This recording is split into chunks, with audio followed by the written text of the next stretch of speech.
let's get into it. Now, I mean, let's look at your economic predictions for the Namibian economy for this year. What should the general person on the street expect? No, so the Namibian economic forecast cannot be looked at in isolation. It must be considered in view of the global economic outlook.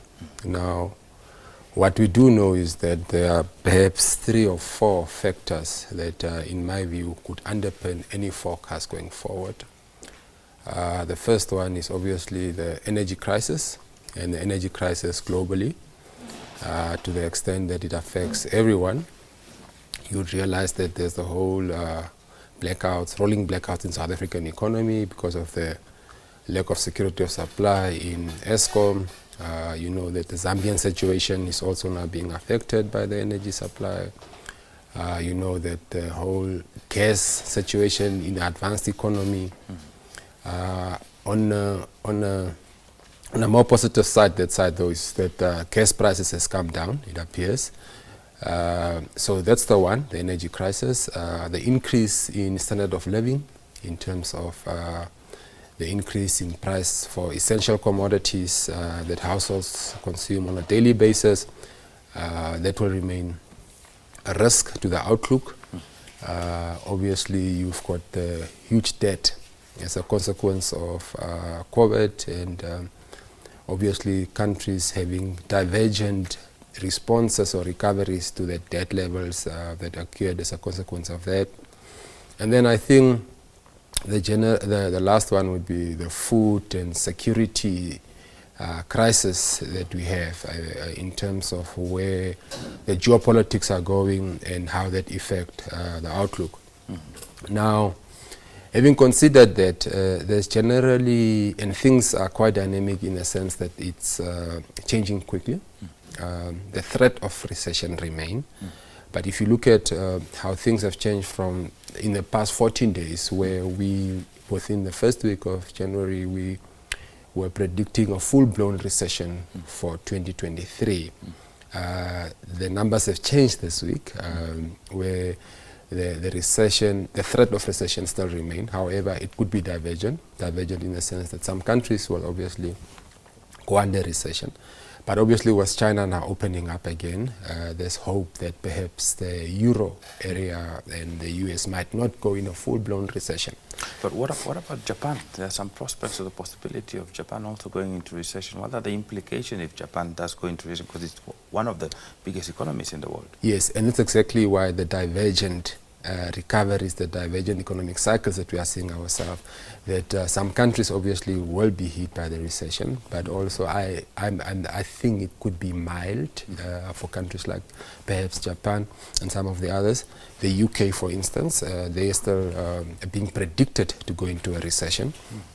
But obviously, there could be, and it's a divergent sort of economic outlook that one needs to take into account, which then brings us to the Namibian situation, where previously the Namibian economic cycles were closely linked to the global and advanced economies.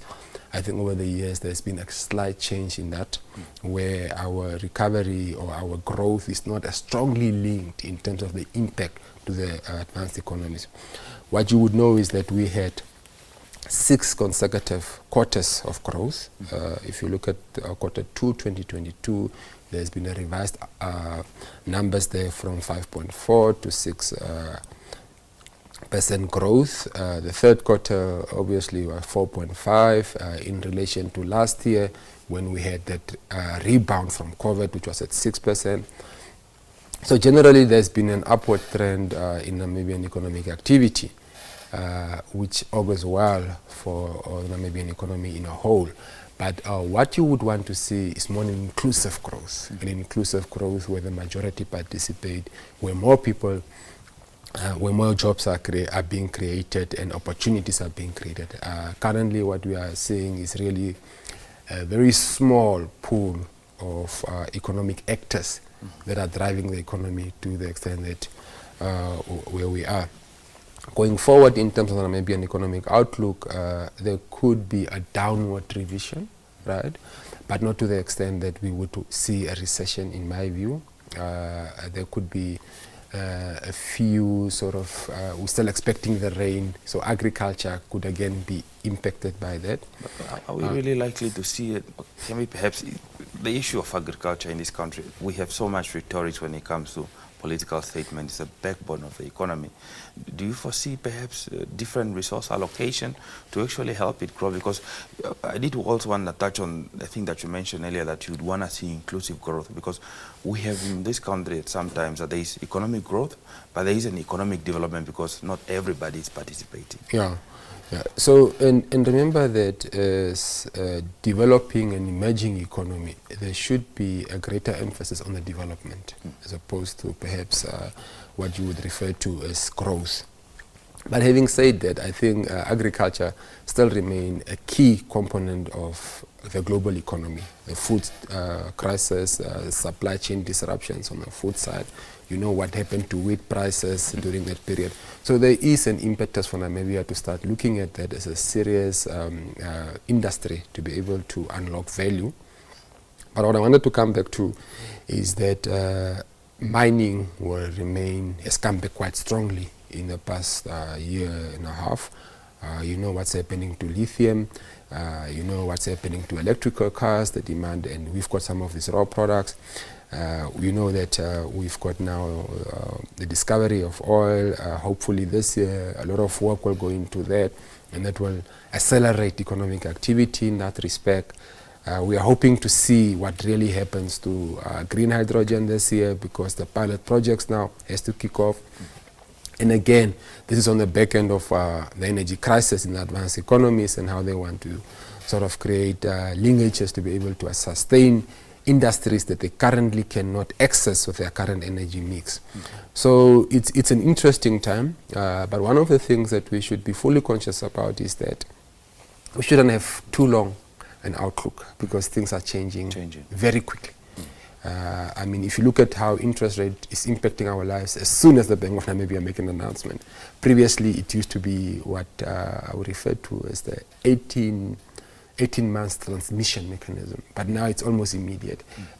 We had a prediction of a recession, of full-blown recession for the advanced economies a week ago. This week things have changed. See? Yeah, so the outlook will constantly be revised, and I think the economies that will be successful are those that are agile, that are able to respond to crisis upswings in a much quicker and prompt manner. Okay, let's talk about the fact that, you know, we want to talk about the status quo on the Namibian household spending for this year and how that's likely to impact the economy. Talking about consumer price index, what can they be able to afford within that basic basket that we evaluate based on, but also trying to be able to see how you can influence to go growth.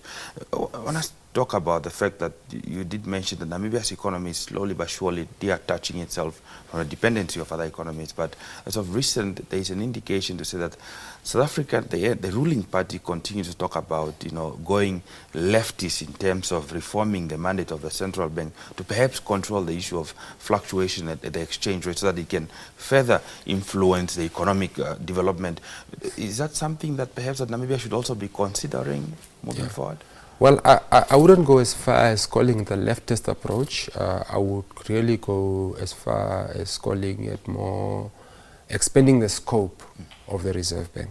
Because remember that the South African Reserve Bank currently a core mandate is on price stability.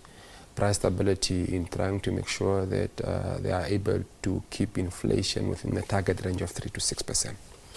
Now, different central banks have different mandates. For instance, the US Federal Reserve, their mandate is to fight unemployment, right? Not necessarily price stability. So the South African Reserve Bank or the South African government is considering how the Reserve Bank could potentially explore ways in accelerating economic growth, accelerating economic development, to the extent that if you remember that during the COVID crisis, the South African Reserve Bank actually intervened in the market. They intervened in the secondary market, where they sort of acquired bonds in the secondary market, perhaps the conversation is now being taken further. How can they not perhaps intervene in the primary market, where they could buy bonds directly from the treasury in South Africa? So those are some of the conversations that are ongoing. In terms of your initial question, in terms of the disposable income and how that is being eroded by the high inflation as a consequence of essential commodities becoming a bit more expensive because of supply chain disruptions, absolutely, it will have an impact on Namibia. It will have an impact where perhaps we know that what 1,000 Namibian dollars could fetch you 5 years ago, and what it fetches you now is negligible. On a glimmer of hope on that side is that we had now the decrease in fuel prices, which in my view, again, I foresee to come down in the short to medium term, where we would see a bit of relief for consumers in that respect. So there is a bit of it's really a mixed bag of things that are happening at the same time. One need to be agile. There's no silver bullet to save or to solve this economy. It's really different sets for different countries. Coming back to your point that I'm not saying Namibia's dependency on the external world is done. All I'm saying is that the growth trajectory does not run closely as it used to be before.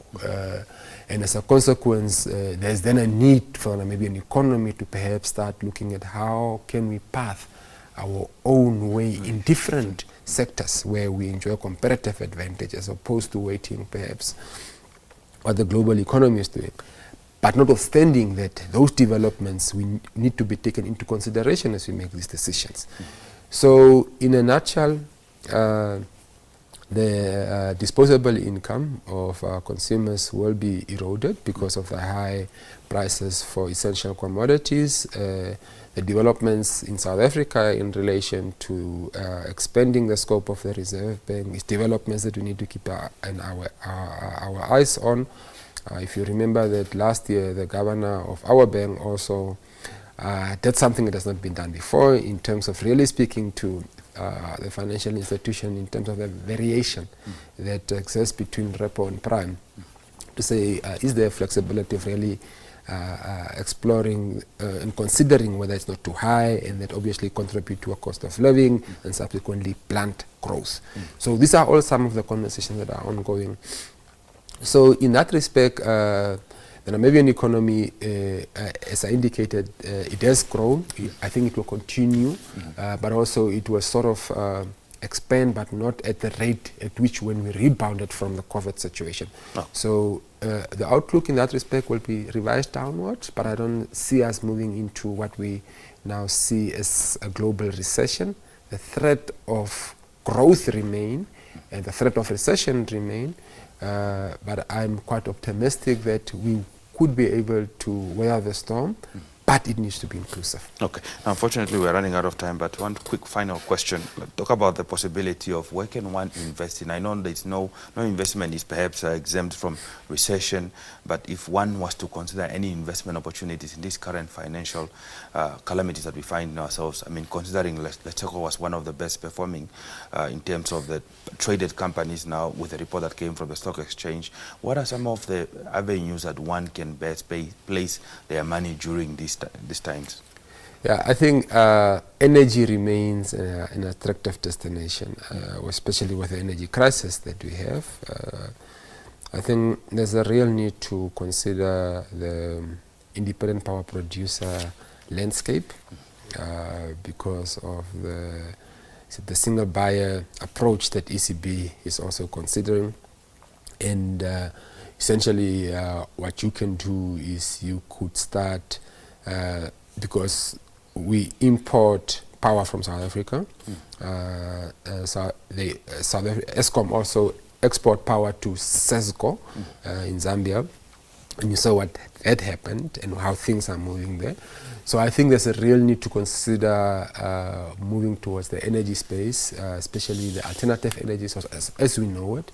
And this time I'm speaking about next to the green hydrogen in terms of your wind, in terms of your solar, because I think there could be returns.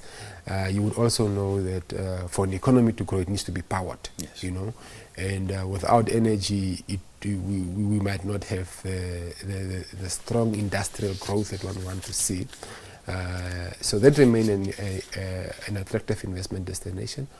I would also think that the financial stocks are also attractive in terms of their performance, very consistent.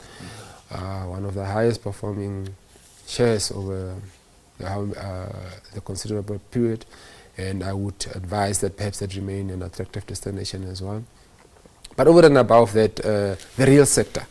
The real sector in terms of agriculture, we really need to look at that as well, because they have got the labor absorption capacity, and that's really what we need when we speak about inclusive growth. Okay. No, thank you very much. I wish we had more time, but unfortunately it requires more time to dissect further. But thank you very much for joining us this morning and sharing your insight with us.